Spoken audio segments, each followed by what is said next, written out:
म एउटा नबुझेको कुरो के छ भने उपधारा 3 बमोजिम नियुक्त प्रधानमन्त्रीले 4 बमोजिमको विश्वासको मत प्राप्त गर्न नसकेमा उपधारा 2 बमोजिम कुनै सदस्यले प्रतिनिधि सभाको विश्वासको मत प्राप्त गर्न सक्ने आधार प्रस्तुत गरेमा राष्ट्रपतिले त्यस्तो सदस्यलाई प्रधानमन्त्री नियुक्त गर्नेछन्। उपधारा 2 भने के त ल हेर्नुस्, 76 को उपधारा 2 ले के भन्छ भने एक बमोजिम प्रतिनिधि सभामा कुनै पनि दलको स्पष्ट बहुमत नरहेको अवस्थामा प्रतिनिधि सभाको प्रतिनिधित्व गर्ने 2 वा 2 भन्दा बढी दलको समर्थनमा बहुमत प्राप्त गर्न सक्ने प्रतिनिधि सभाको सदस्यलाई राष्ट्रपतिले प्रधानमन्त्री बनाउँछन्। छ त यहाँ 2 बमोजिम त भनेको छ नि, त्यसमा राष्ट्रपतिले बान्छिन्ने देखेमा राष्ट्रपतिको स्वविवेक अधिकार छ। यहाँ यो संविधानको अन्य काहीँ नभए पनि यहाँ चाहिँ राष्ट्रपतिले आफ्नो अधिकार प्रयोग गर्ने। अनि यो 76 तपाईँको 3 को सरकारले 5 मा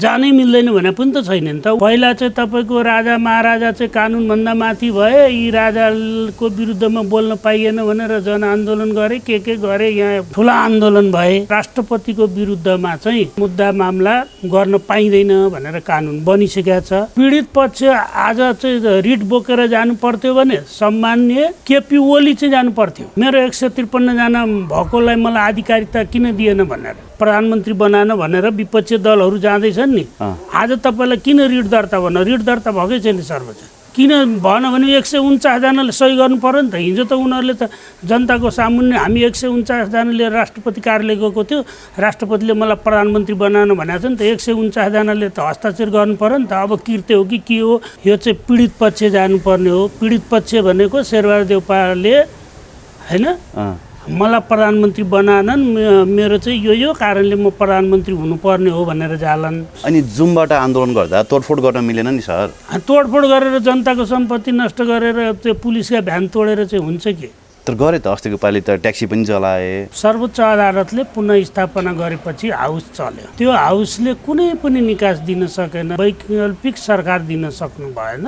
अनि वैकल्पिक सरकार दिन नसकेको अवस्थामा चाहिँ हाउस विघटन गरेर ताजा जनादेशमा जानुको विकल्प थिएन। होइन, एउटा कुरो चाहिँ तपाईँको सलेन्डर, म छोड्दे कोही आऊ भन्नेको अवस्था हो। राष्ट्रपतिबाट आह्वान भयो 21 घण्टा दियो भन्ने कुरोमा नि संवैधानिक रूपमा यति नै घण्टा दिनुपर्छ भन्ने काहीँ व्यवस्था छैन। 3 महिना उहाँले टाइम हुँदाखेरि पनि 3 महिना टाइम किल गर्नुभयो, 3 दिन दिनुभयो, त्यो पनि सकेनन् भनेपछि उहाँलाई 21 घण्टा होइन 11 महिना दिए पनि उहाँहरू सक्ने अवस्था छैन।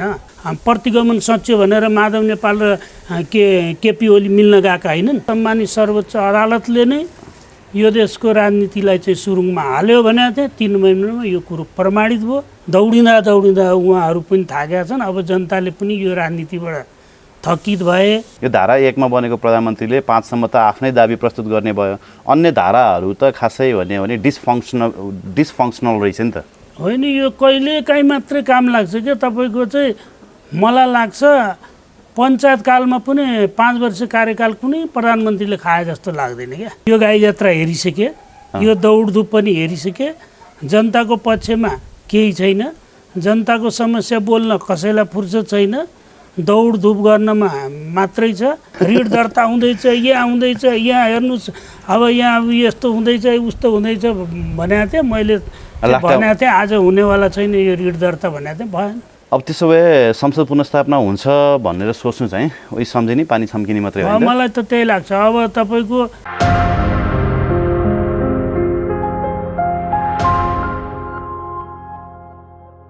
दर्शकवृन्द नमस्कार, PNBखबर.com को यो श्रृङ्खलामा हामीसँग अधिवक्ता भूपेन्द्र पोखरेलजी हुनुहुन्छ। पछिल्लो समयको राजनीतिक परिवेशबारे विश्लेषण गर्नेछौँ। सर, यहाँलाई स्वागत छ PNBखबर.com। नमस्कार। आराम हुनुहुन्छ? ठिक छ। अब यहाँले सधैँभरि भन्दै आउनुहुन्थ्यो यो प्रतिनिधि सभाले काम गर्न सकेन, जनताको पक्षमा विशेष काम गर्न सकेन। यिनीहरूले लोकसेवा आयोग लडेर आएका होइनन्। 5 वर्ष काम गर्नका लागि, 5 वर्ष तलब भत्ता खानको लागि यिनीहरूको जागिर चैट हुनुपर्छ भनेर बोल्दै आउनु भएको थियो। फेरि केपी शर्मा ओलीले जागिर चैट पारिदिनु भयो है? हो, किनभने तपाईँको चाहिँ झन्नै 87 दिन चाहिँ सर्वोच्च अदालतले पुनः स्थापना गरेपछि हाउस चल्यो। त्यो हाउसले कुनै पनि निकास दिन सकेन र उहाँहरूले भने चाहिँ वैकल्पिक सरकार दिन सक्नु भएन। अनि वैकल्पिक सरकार दिन नसकेको अवस्थामा चाहिँ हाउस विघटन गरेर ताजा जनादेशमा जानुको विकल्प थिएन। हजुर, त्यसै भएर चाहिँ यो संसद विघटन गरा हुन्।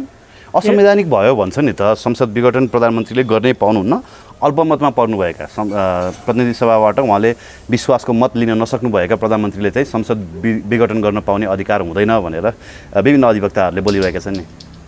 होइन, त्यसमा यस्तो हो, तपाईँको पहिला पनि अविश्वासको प्रस्ताव फेस गर्न नसकेको कारणले संसद विघटन गर्यो भनेर उहाँहरू रिट लिएर जानुभयो होइन। त्यसपछि संसदमा चाहिँ तपाईँको चाहिँ संसद पुनः स्थापना भएर आइसकेपछि उहाँहरूले उहाँको विरुद्धमा अविश्वासको प्रस्ताव राख्नु भएन। स्वयं प्रधानमन्त्रीले चाहिँ टेस्ट गर्नुभयो, उहाँले चाहिँ आवश्यक सङ्ख्या जुटाउन सक्नु भएन। नभइसकेपछि चाहिँ संविधानको 76(2) अनुसारको सरकारको लागि आह्वान भयो। आह्वान भइसकेपछि त्यसमा कुनै सरकार बन्ने अवस्था आएन, बनेन। त्यसपछि दाबी गरेन। हो, ठुलो दलको नाताले उहाँ नै प्रधानमन्त्री हुनुभयो। भइसकेपछि उहाँको चाहिँ संवैधानिक बाध्यता के हो भने 30 दिनभित्र चाहिँ उहाँले विश्वासको मत लिनुपर्ने थियो।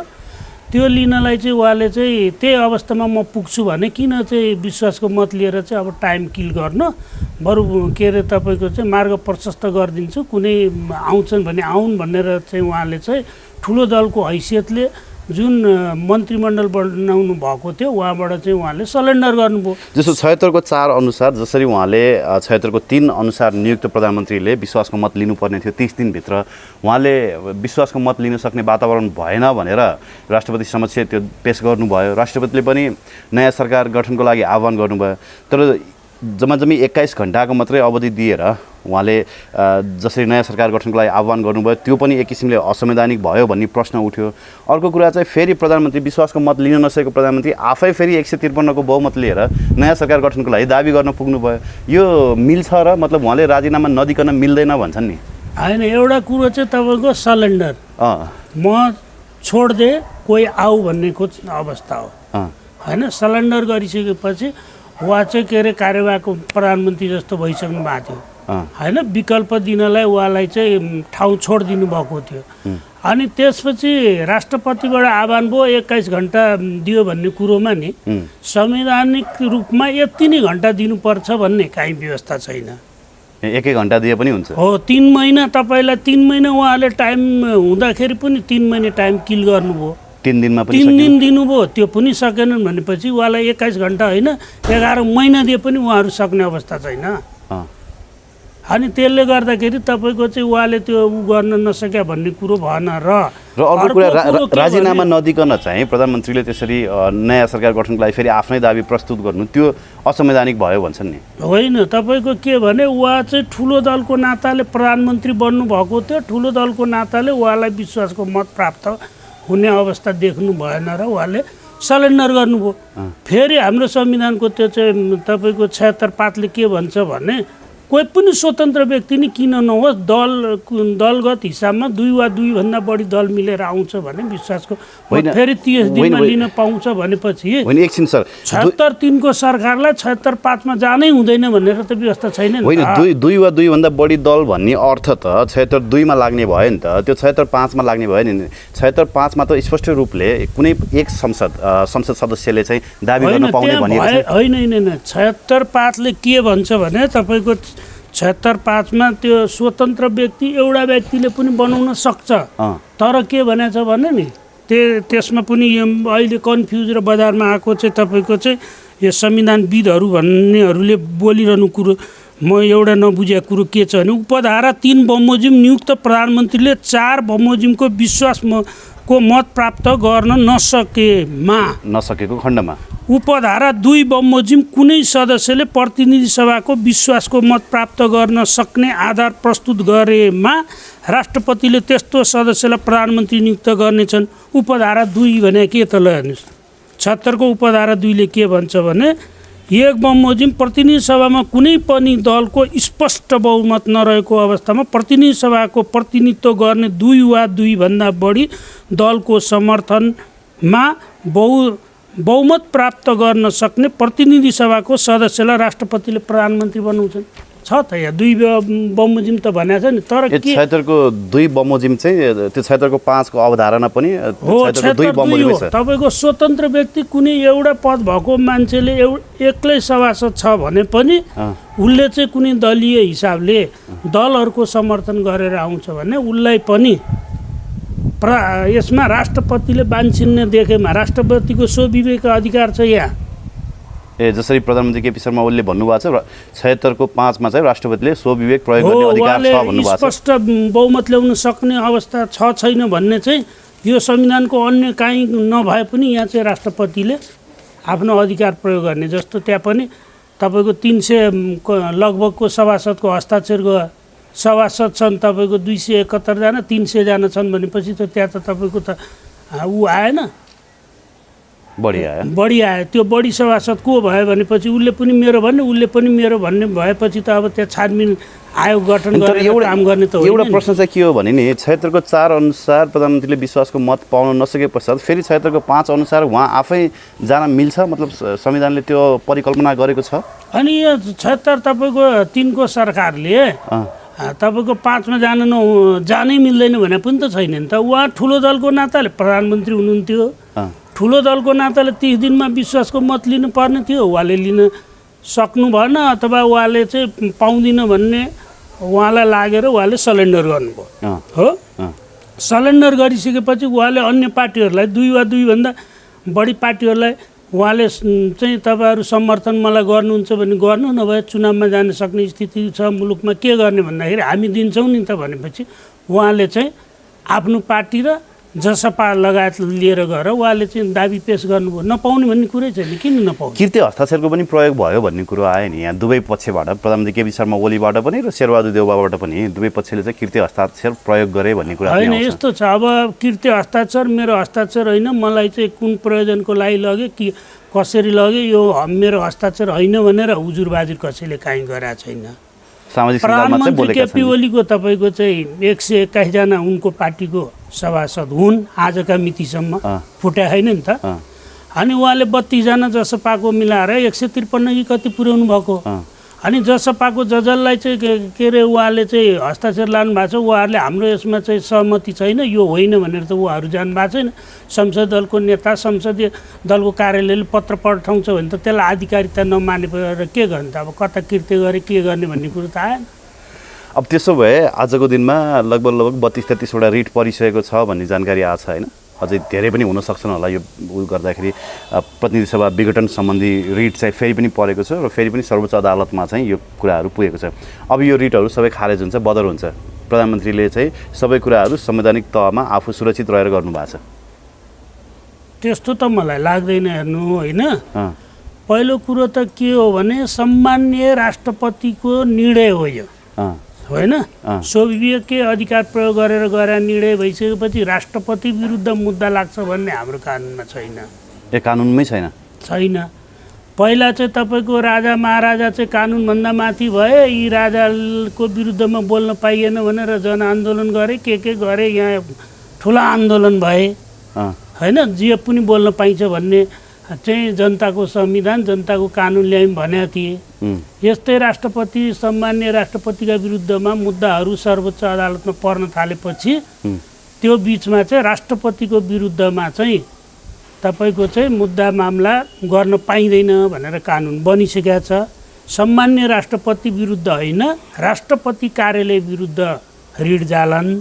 र अर्को कुरो के छ भने पीडित पक्ष, मैले हिजो पनि भनेको थिएँ, पीडित पक्ष आज चाहिँ रिट बोकेर जानु पर्थ्यो भने सम्मान्य केपी ओली चाहिँ जानु पर्थ्यो। मेरो 153 जना भएकोलाई मलाई आधिकारिकता किन दिएन भनेर। ए केपी ओली चाहिँ जानु पर्थ्यो? केपी ओलीले चाहिँ हाल्नु पर्थ्यो रिट, म त भन्छु।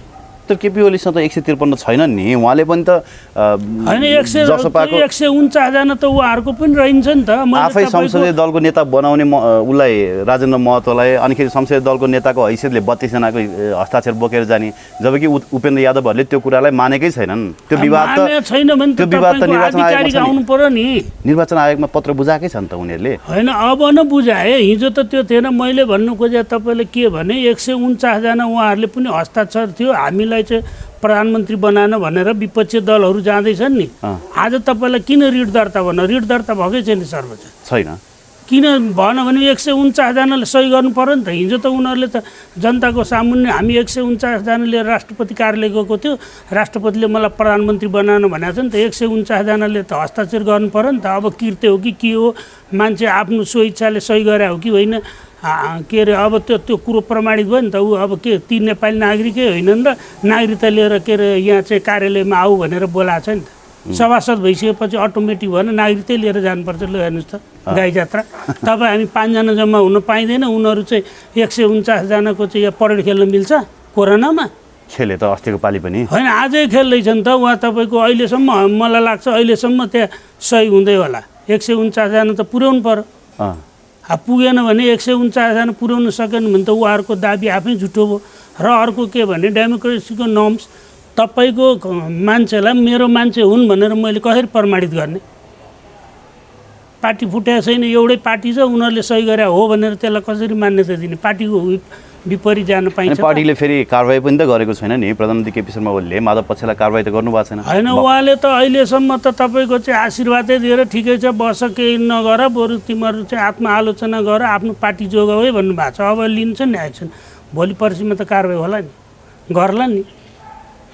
अब पुस 5 गते पछाडि देखिएको परिदृश्यहरू देखिन सक्ने सम्भावनाहरू कतिको छन्? अब कोरोना महामारीको कारणले गर्दाखेरि सडकमा गएर आन्दोलन गर्न सक्ने अवस्था पनि छैन। एकाध आन्दोलनहरू भइहाले पनि प्रहरीले दमन गरिरहेको अवस्था छ होइन।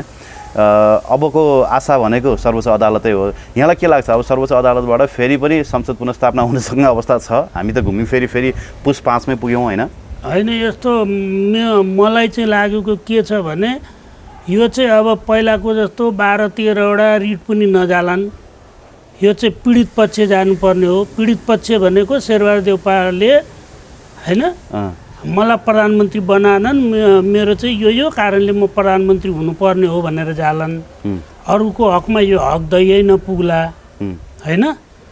यो त तपाईँको चाहिँ के अरे पब्लिक इन्ट्रेस्ट जस्तो त भएन नि। शेरबहादुरले प्रधानमन्त्री बनाएन, यो चाहिँ गैर संवैधानिक भयो, असंवैधानिक कदम भयो भनेर पहिलाको जस्तो रिट त यसमा यो लाइन लाएर पहिला पनि मैले भनेको थिएँ रिट प्रतियोगिता त्यस्तो त नहोला होइन।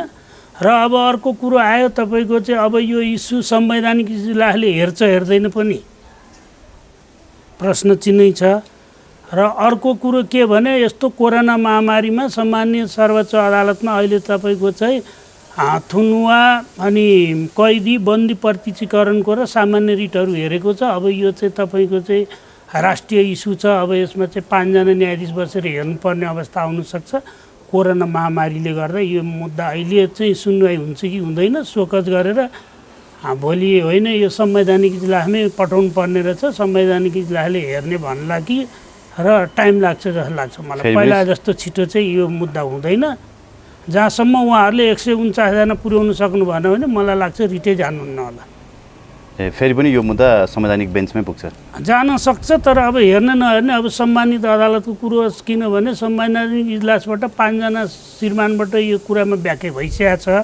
वैकल्पिक सरकार दिन सक्ने अवस्था हुन्जेलसम्म संसद विघटन गर्न पाइँदैन भनेको थियो। अब यसमा चाहिँ संविधानको 76 को 1, 2, 3, 4, 5 सबै प्र्याक्टिस गरेर अब चाहिँ 7 आकर्षित गरेर संसद विघटन गरेको अवस्था छ।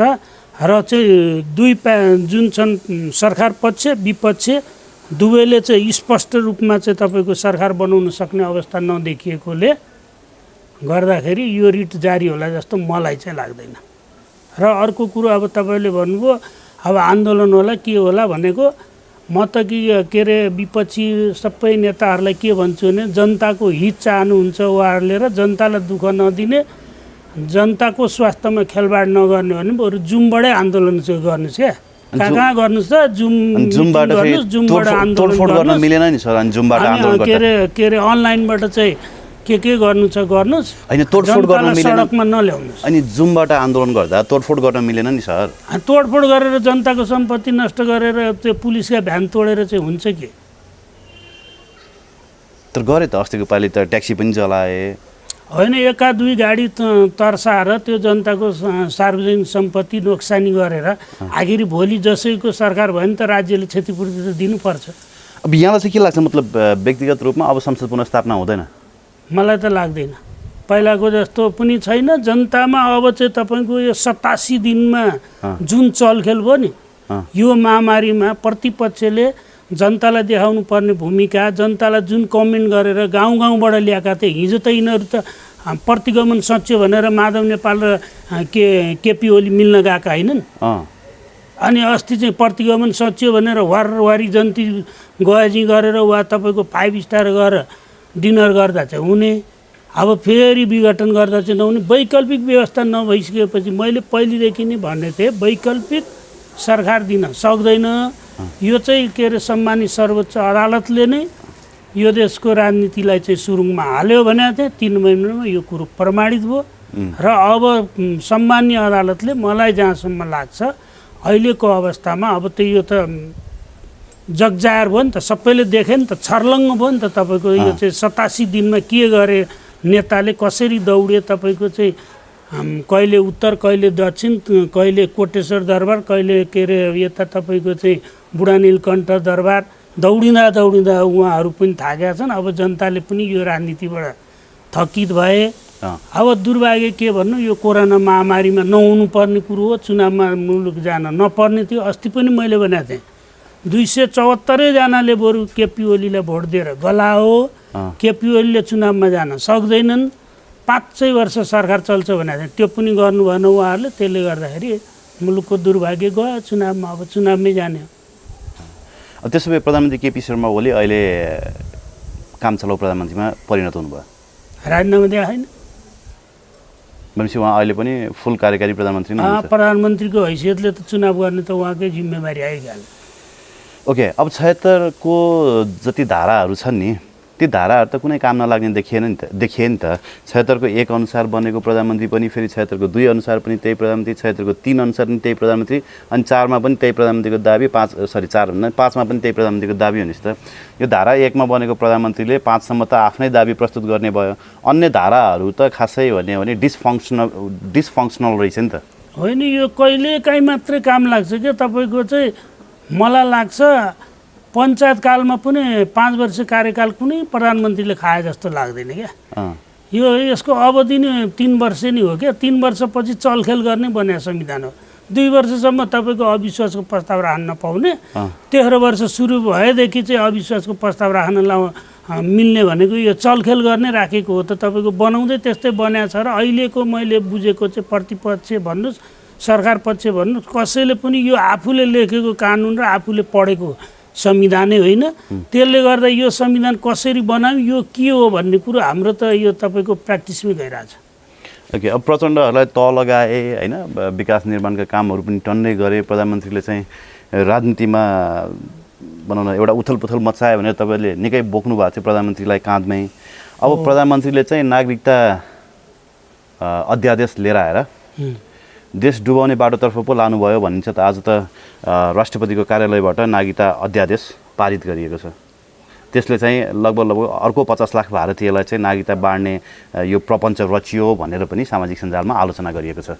होइन, त्यो चाहिँ अब नागरिकता विधेयकमा के थप गरेर आएको छ त्यो मैले पढाए होइन। नपढाएको कुरो मैले बोल्न मिल्दैन।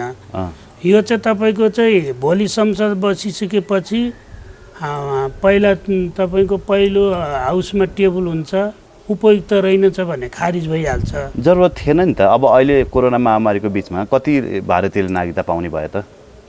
किनभने यस्तो हो तपाईँको अब त्यसमा के प्रावधान राखिएका छन् होइन। अब त्यो त मैले अध्ययन गरेको छैन। अब आएको छैन, भर्खर चाहिँ अध्यादेश जारी भयो भन्ने सुन्नमा आएको हो।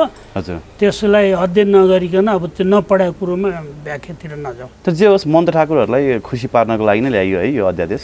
होइन, केही कुराहरू अब पहिलेदेखि नै उठेका हुन् होइन। तपाईँको चाहिँ अब यो नेपाली काङ्ग्रेस पनि खुसी हुने भयो। अब यो किन नेपाली काङ्ग्रेसले पनि आमाको नामबाट पनि नागरिकता पाउनुपर्ने भन्ने जुन दाबी प्रस्तुत गर्दै आएको थियो। होइन, अब बाउको पत्तो लागेन। अब आमाको चाहिँ ले बच्चा पाएको छ, त्यस्तो अलपत्र परेकोलाई पढ्नदेखि हर चिजमा नागरिकता चाहिन्छ। त्यस्तोमा त गर्नुपर्छ। या तपाईँको चाहिँ पहिला गार्मेन्टहरू थियो काठमाडौँमा, कतिपय इन्डियनहरू आए, उनीहरूसँग त्यो नेपाली केटीहरूको बिहा गरे, सँगै बसे, आखिरी बच्चा पाए। अब त्यो इन्डियन मूलका मान्छेहरू सबै फर्केर गए।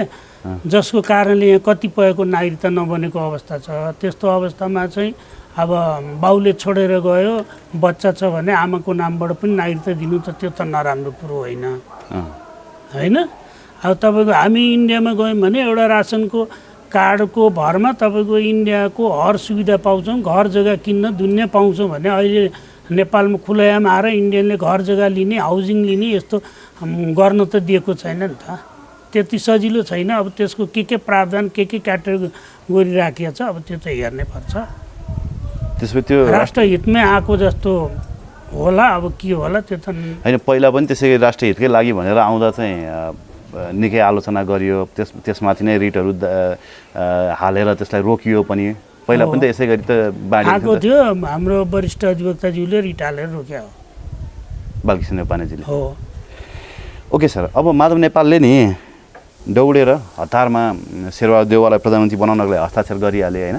अब उहाँले पोलिटिकल सुसाइड पो गरे भन्नु थाले मान्छेहरू। यहाँलाई चाहिँ के लाग्छ, माधव नेपाललाई प्रचण्डले होमवर्क दिएर पठाएका छन् भन्नुहुन्थ्यो तपाईँले त पटक पटक होइन त्यही देखिया हो अहिले। उहाँ होमवर्क गर्न असफल भइसक्नु भयो। अब उहाँले अहिले अब सुन्नमा कतिसम्म आयो भने उहाँ स्वयं प्रधानमन्त्री बन्छु, मलाई प्रधानमन्त्रीमा चाहिँ सबैले चाहिँ सहमति गरिसके साथीहरू यहाँ सही गर्नुहोस् भनेर सही गराएर लगेर उहाँ बुझा भनेको छ होइन।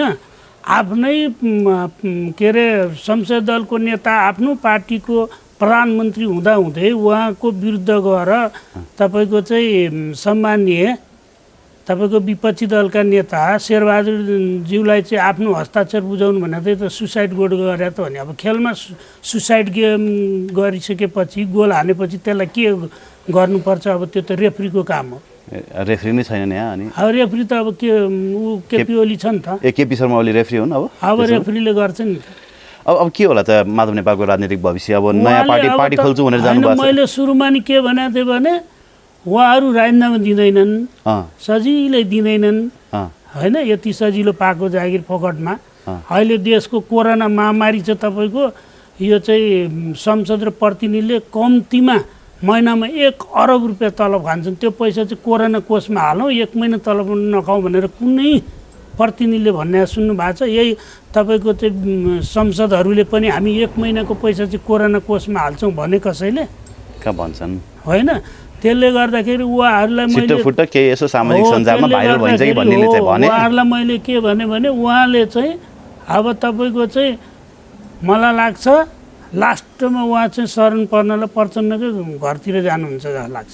अब ओलीको शरण परेर केही फाइदा छैन त्यसो भए माधव नेपाल? उहाँलाई अब त तपाईँको चाहिँ कसरी जाने, कुन मुखले जाने? अस्ति तपाईँको चाहिँ के अरे जेठ 2 गतेको अवस्थामा फर्किने गरी सहमति गरेर उहाँहरू मिटिङ गरिरहनु भयो।